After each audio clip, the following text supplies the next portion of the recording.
बर्तमान बड़ खबर पाणीपाग को नहीं पुणी आसूची नुआ सूचना नुआ अपडेट पुणी राज्य को डराउछि बात्या डिसेम्बर रे पुणी बात्या भय आसूची पुणी एक लघुचाप एपटे ह्रास पाउछि तापमात्रा आसंता 4 ରୁ 5 दिन पर्यंत शीतरे थरिब सारा ओडिशा पुणी आगो बड़ वर्षा नहीं सतर्क सूचना। हेलो फ्रेंड्स मु शक्ति आपण देखुचंती नरसिम्हा क्रिएशन स्पेशल तेबे याकु नै कोन रहिछि डिटेल्स इन्फॉर्मेशन आज वीडियो रे आपण माने जानि परिबे तेबे आपण माने जानिबा पई वीडियो को शेष पर्यंत देखंतु ता पूर्व वीडियो को लाइक करंतु जदि पाउछंती आपनकर सांग साथी मानको वीडियो को शेयर करनियतु जदि फ्रेंड्स आपण माने हमर ए चैनल ले नुआ ही वीडियो देखचंती पूर्व केबे भी हमर ए चैनल को सब्सक्राइब करनाती तबे निहाती चैनल को सब्सक्राइब कर सहित पाखरे आस्तुवा बेल आइकन को बजाय रखतांतु।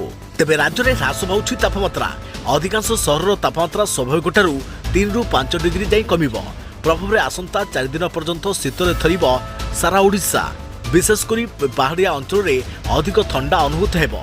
तेबे एपटे सक्रिय थिबा लघुचाप आसंता 30 तारिख पर्यंत राज्यर दक्षिण ओडिशा रे वर्षा कराइबो। स्वल्परू मध्यम धरणर वर्षा नहीं सतर्क सूचना जारी करिछि पाणीपाग विभाग। सेपटे बंगोपसागर सक्रिय थिबा लघुचाप धीरे धीरे दुर्बल हेबो एवं आगको आउ एक लघुचाप जहाँकि घूर्णिबलय दाना बांधुथिबा नै सूचना मिलुछे। आउ एपटे सक्रिय लघुचाप धीरे धीरे दुर्बल हेउथारु ओडिशा को आसुथिबा जलीय बाष्पपूर्ण वायु प्रभाव कमिछे फल तापमात्रा तलमुआ होइछि। सेपरि मेघ मुक्त आकाश एवं ठंडा पवन प्रभाव पाई शीत बढ़िबो। कोरापुट कंधमाल समेत सुंदरगढ़ रे तापमात्रा कमिथिबा नै जଣା पड़िछे।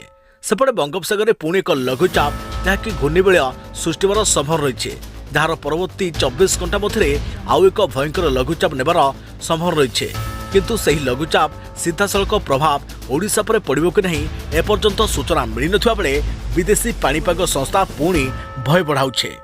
पुणी डिसेम्बर रे बात्या नहीं सतर्क सूचना जारी कर जाइछे। तेबे लघुचाप सृष्टि होला परे ताहा नहीं स्पष्ट सूचना मिली परिबो बोली भारतीय पाणीपागविद सूचना देउछंती। तेबे एथिला बर्तमान बड़ खबर पाणीपाग को नहीं आगो को नुआ अपडेट पई आम चैनल सहित जोड़ी रहंतु। तो फ्रेंड्स पुणी देखाबो आउ एक नुआ वीडियो रे से पर्यंत मो रहिली जय जगन्नाथ।